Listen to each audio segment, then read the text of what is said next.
Good afternoon. Today is the 20th of July and this is part 6 of a slightly shambolic shuffle around the 2025 BMC Leyland show here at Gaydon in Warwickshire.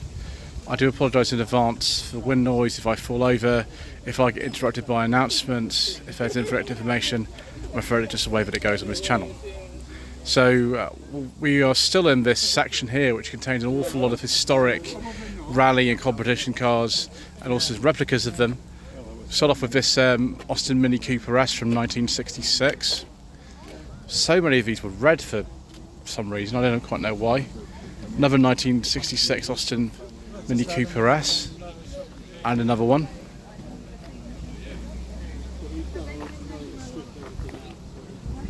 We've got an Austin Healey 3000 Mark III from 1965. 1965 MGB Le Mans.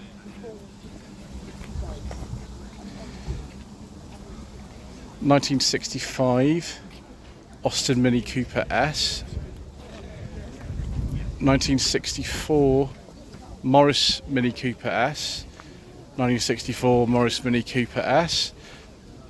1964 Austin Mini Cooper S. 1964 Austin Mini Cooper S, complete with penny farthing. 1964 Morris Mini Cooper S. Yes. I think it might be 1964 Austin Healey 3000 Mark III. 1964 Austin Healey 3000 Mark III. 1964 Morris Mini Cooper S. 1963 Morris Mini Cooper S. 1963 MG Middex Works with strange front end. 1963 Morris Mini Cooper S. 1962 Morris Mini Cooper S. 1962 Morris Mini Cooper S. 1959 Austin Healey 3000 Mark I.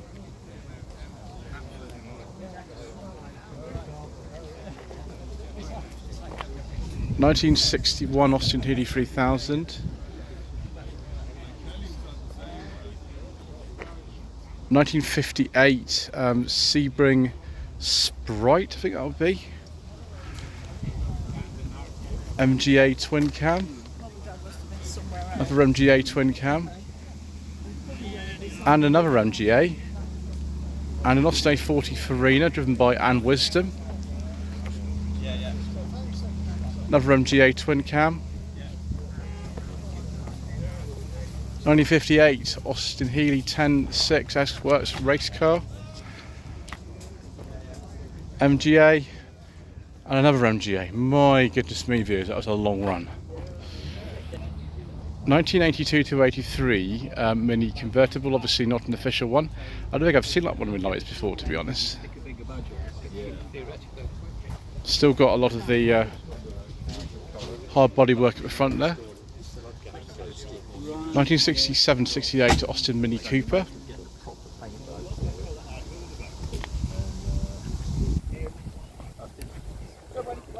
And then a lovely Innocenti Mini. Really, they should have replaced the original Mini in the 70s. Innocenti were a subsidiary of British Leyland at the time. They came up with this new style of body based on the original Mini, but they never marketed it over here officially, really. It's a shame, it looks good. Another Innocenti Mini. This one's got, for some reason, a 1980 plate on it. I thought they discontinued the original Minis by then, and actually there's a 75 sticker in this, so presumably this was made before 1975 and then actually imported to Britain about 1980. 1991, 1992 Mini Cooper sort of revived model. Mini 1275 GT, 1977-78. 1993-1994 Mini Cooper. Just a standard Mini for the mid-70s, 1975-76 on a P. It meant to look earlier, but it's just one for the mid-70s. Can't remember what mark it would be. Then a Y-Reg Mini Cooper. This is one of the pilot build or press cars actually on a YOBL. There we go, that's a rarity. 1965 Austin Mini Cooper S. Next we've got one of the pickups, 1974-75 on an N. Then a Mini Clubman, 1971-72 on a K, with a much later interior in it. Yep. Then a Morris Minor convertible. I think this is before Series 2. I think that's a late Series MM, but I might be wrong. 1967-68 Mini, 1999-2000 Mini. I wonder if this is a Cooper Sport. Then Land Rover, we probably will not talk about that, viewers. Oh, this is come from Belgium, this Mini here, late Mini. Probably right towards the end, to be honest. So yeah, airbag steering wheel, so yes, Mark 7. And then Mini Cooper's had a little work done to it. Very nice leather interior and wood. Lovely. Fishmouth MGB 1971. Right, viewers, let me just do some investigation and then we will tell you what this is. Let's have a look at this Sunbeam Tiger instead, viewers. Yes, look at this instead. We can't talk about that Rover 75. 1965 Sunbeam Tiger, brilliant. Saw one of those the other day. Okay, let's keep going. 1981 Maxi 1750 HLS. Yes, please, viewers. One of the last before the Maxi 2 came out. Very nice. Contrast to this much earlier car. Still a rod change Maxi, but about sort of 9-10 years older. I drove one of these, actually 72 model. This is the 1750 HL, probably a 72 car, I imagine. Then a Maxi 2, you see what they look like here. This is the L model. By this stage, they were only available with the larger engine. The 1500 had been discontinued. So that is an 81, 82. All the Maxis for the money. Here we go. I think we've got vermilion is the colour of this particular Maxi. It is a 1750 HL from 78-79. Then another Mini. Well, we haven't had quite a few before. We've had an awful lot today. That's from the mid-80s, so 1985, 1986. 1964 Austin Mini Cooper S with, I think, slot mag alloy wheels on it. Oh, it's an early Mini, isn't it? I wonder if that's a like an Austin 7. Yes, it is one of the very earliest ones, so from 1961 or before. And we've got this Mark II Austin Mini Cooper from 68-69.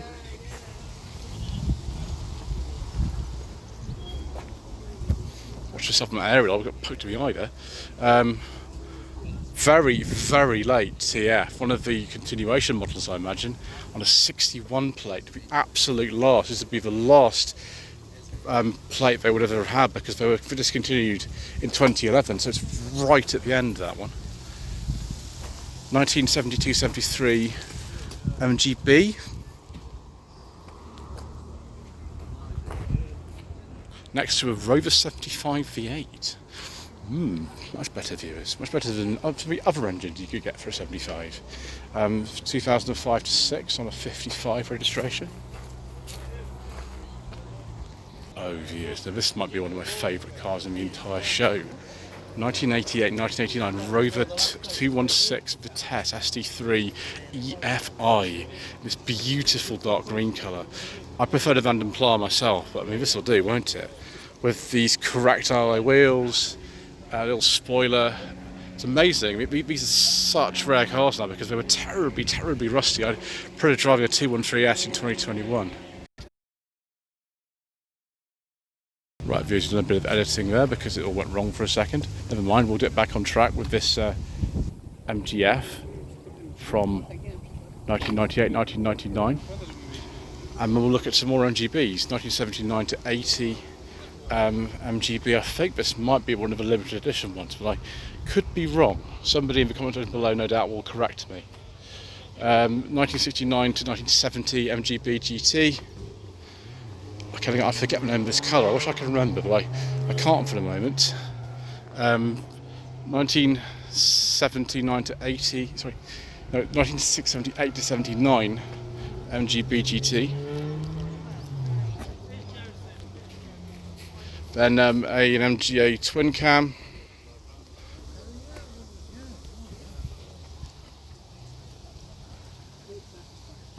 Pretty early MGB. It's still got the pull handle doors. Wow, the really sort of old-fashioned looking, very simple interior. Contrast to this one, which is about 11-12 years later. This I don't think is quite rubber bumper, it's a little bit before that, but 74-75 on an N. 69 to 70 on an H. With the mini light style wheels on it. Then a couple of MGFs. That is a late Mark 1, 98, 99. Then a Mark 2, 2000. Then MGTF. Not the black interior, just got a black interior. Ooh, very, very nice. Dolomite 1500 SC. Do you know I used to own one of these? It was a 1500 SC. This is a standard one, but what you could do, and some people had done this, mine was the same, is fit sprint alloy wheels and sprint front end to it, which mine had. This is the standard one, the Spitfire style wheels. Remember, standard front end with just the twin headlamps. Mine had a second sprint conversion. It's the first classic car I ever owned. In 2005, it was scrapped quite soon after I owned it. So there we go. 1971-72 Mini. Actually a late Cooper S. I think they finished making these about this sort of time, about 1971. This one's a bit earlier, 65 Mini Cooper S. That one's an Austin badged one. Then Morris version, just standard mini minor I think, so that is a 1960, and then a 1275 GT. I presume what happened with this one is someone's actually put a fuel injected engine in it, judging by the little badge on the back of it. So it's 76, but it's had an engine from the car of the 90s put in it. And then a Morris Mini Cooper.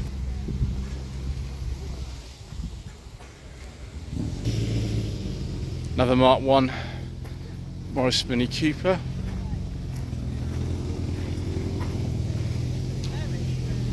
(1978-79) MGB GT. I think this is the colour of the one I drove, which is a 1981 registered car, but obviously made in 1980. Then an MG Midget Mark 1. 1970-71 MGB GT Primrose Yellow.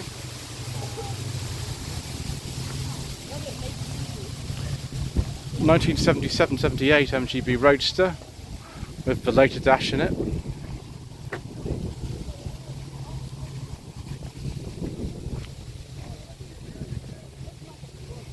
(1970-71 MGB).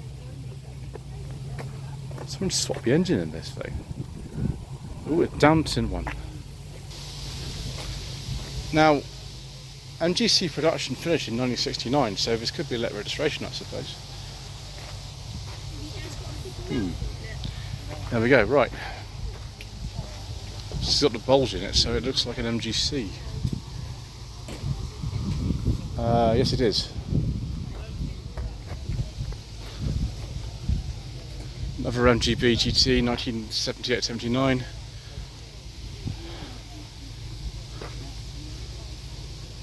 It's in French, that. It's left-hand drive, but with a British plate on it. Interesting. Right, keep going, viewers.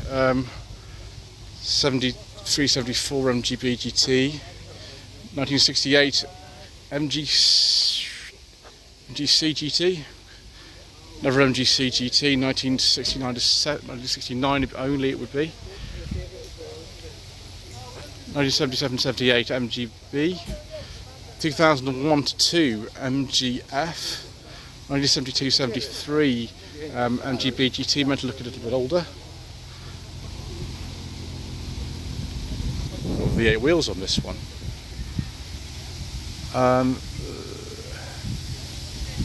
It says the 1989.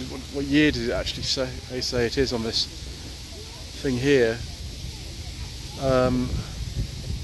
Doesn't actually say. It's annoying. I'm forgetting that letter and everything. Trying to fall over here, viewers. It's always a difficulty. Another MGF. Complete with part base leather for interior, viewers. From about 99 or 2000, 2004 MGTF.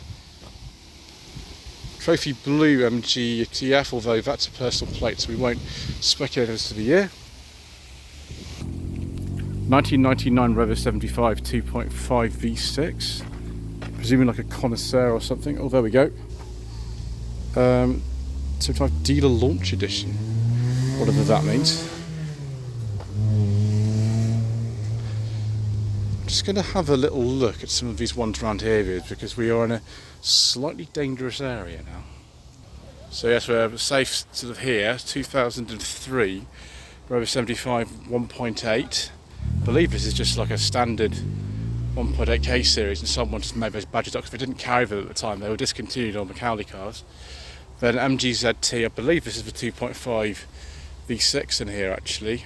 It was ZTT 180 Plus model, so I have an automatic gearbox in it. Right, some more careful checking here, viewers. 2004 MGTF.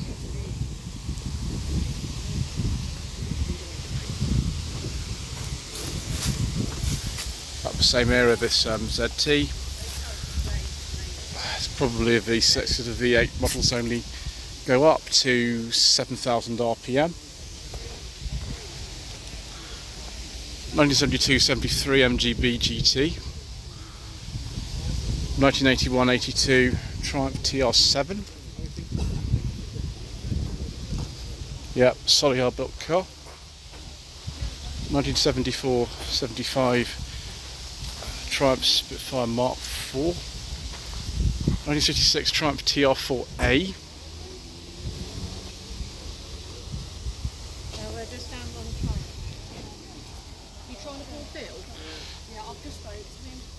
Very nice. It was a 1976-77 Triumph 2500, apparently still with the fuel injection. It would be unusual for one of these because the PIs were discontinued in 75 and were replaced by the 2500S, so interesting. 1975-76 Triumph Spitfire with overdrive, and there we go, we've had some engine work carried out there. 1958 Austin A35, little friend at the back there. Another Austin A35, and then a Rover 800 Coupe. It's all going well, viewers. Those wheels though, they need to be silver. Not so fond of those, ever mind. So that's for sale. Call 07884 343 902. As Mr. Bill on the Fuel Power channel says, this could be yours. 2002 MGTF 160. If it's a rusted, we'd talk about the Kia Rio, but it's not, so we won't. What on earth are these? Oh, of course, the Turners. Yeah, I've heard of these. I've never seen one before, but there we go. We've got two of them. We learn something new every day, viewers. 2004 to 5 MG ZTT. We'll skip that one for a second, viewers. We'll have a look at this instead. Early R17 Rover 800 with some very interesting wheels on it. It's an 820 SLI. Rather nice. 2002 MGZT. A Corniche, a Rolls-Royce Corniche. Very nice, viewers. Complete with a beige leather interior and wood. I do approve. Approve very much. 79 to 80. And then a Jaguar Mark II 2.4. Pre-project drive Rover 25. Be about 2000. But a very, very nice Rover 220 GSI Turbo. 1994, 1995. Excellent. That's more like it. Subaru Impreza for some reason, viewers. Then one of these Austin A55 ambulances. The commercial versions of these continue till 1973, which is crazy. 2006 MG ZR. Then a Rover 600 with a very nice beige leather interior, probably a GSI. Yeah, probably 620 GSI. Probably not a 623 because we had a cruise control on the steering wheel. Oh, it was a 623 GSI. Oh. Excited now, viewers. Metro Clubman 1.3L. Why was it called the Clubman and a 1.3L? You don't really need two names, but never mind. 89 to 90. Then a very nice 1971-72 Rover 3.5 Coupe. 1967 Wolseley 1660.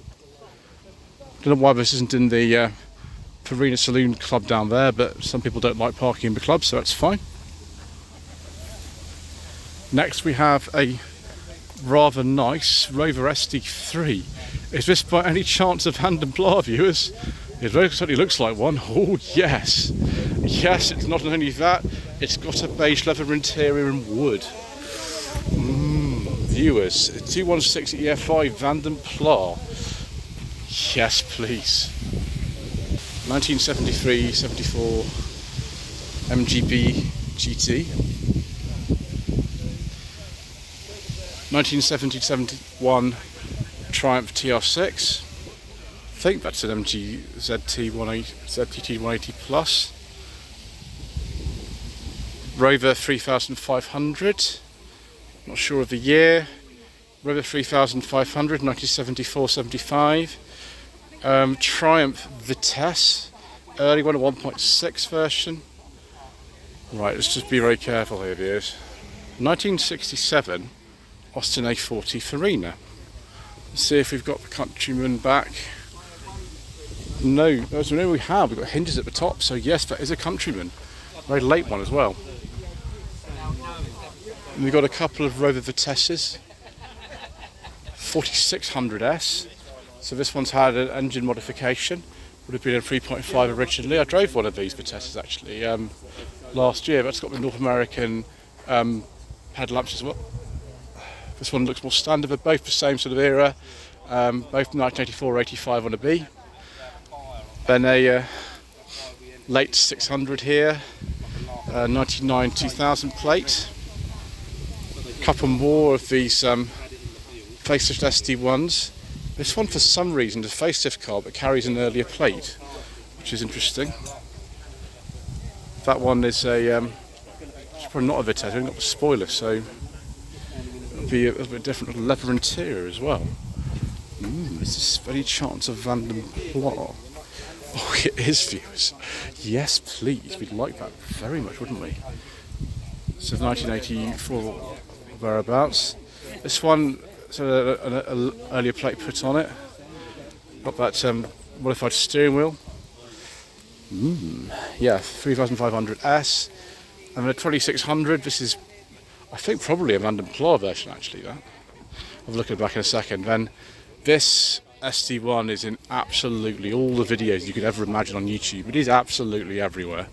That's not a problem or anything. It's means the owner's very proud of it, and I understand why they would be. There we go, 77, 78 on an S. This 3500 looks very similar, but it has a larger engine, of course. The S-Rate car is just a 2600. Funny number plate, isn't it, with these? And a Vitesse would be 1986. Another 3500, 79 to 80. Could be a V8S actually. There was one of those around at the time as well. In fact, here's this is a V8S. It was like a sort of early attempt at what became a Vitesse or a Van Pla. Another Vitesse here, 1985-86, with the original steering wheel on a C plate. And then a load of facelifted SD1s here. We'll take a look at the back because that will tell us a bit more about them. Right, let's not fall in here, viewers. There's a 2300. And then one we can't talk about, so we'll go on to this one here. 83-84 3500 SE. It's not one I'm too familiar with, to be honest. Yeah. And then a Cardinal. Is that a specification or something, or is it just the name of the dealer, or what? Who knows? Just a Vitesse. 1980 and 1981 SD1 is a V8S, and you've got another Vitesse, I think, here, 1985, 1986. We go on to the 8816s, and 1969 Austin 1300 Countryman.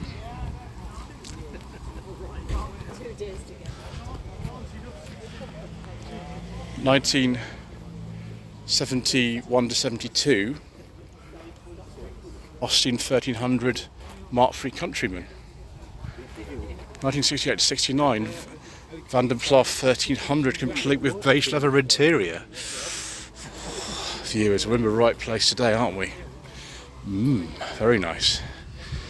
1967 MG. Now let's just see if this is a 1300. They were out in 67. Yes, can you see? No, that's just 1100. 1968-69 Austin 1100 Mark II with strip speedo, an automatic gearbox. That'd be rare. 1965 Austin 1100. I drove a 64 Austin 1100 in 2022. It was pretty good, apart from the brakes. Riley Kestrel from 1968. My friend's bought one of these actually quite recently. Unfortunately, he had to sell it because it was, well, a bit problematic for him. Austin 1100 Cabrio conversion. It was built by Crayford or something. Interesting. There we go. And then Austin, probably a 1300 actually. This, if I'm right. It's a 1300. Excellent. And then a Morris 1300. That is a 71-72. So between the Morris and the Austin grills, that one 68-69, that one 71-72. 69 to 70 Triumph 2000. Facelifted, later pre-facelift car, because it actually has the 2000 badge in the middle like that. And then some Innsbruck ones. Triumph 2500 Mark II. Or if it's still got the PI version in it. 2.5 PI actually that one is. And then here we go to the information sheet here.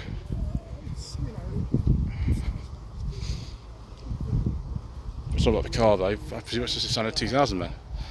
And then another 2.5 PI 72-73 on an L with overdrive and the stag type alloy wheels. And then the 73-74 Triumph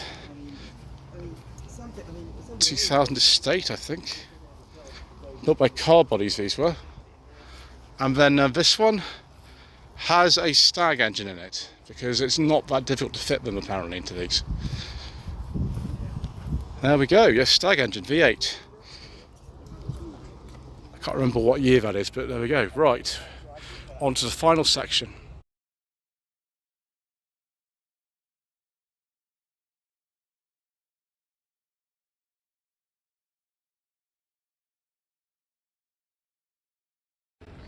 Right, viewers, very final section here. Early Vitesse.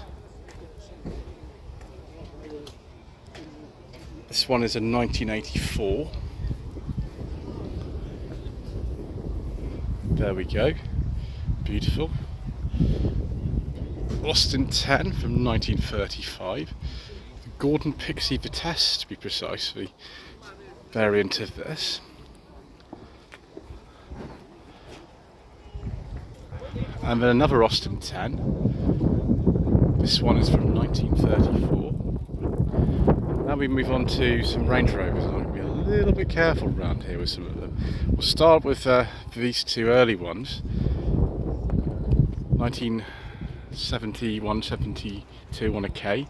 And this, a very early one. I think this is one of the pre-production cars, which all for some reason, VB, I think was a Croydon plate or something like that.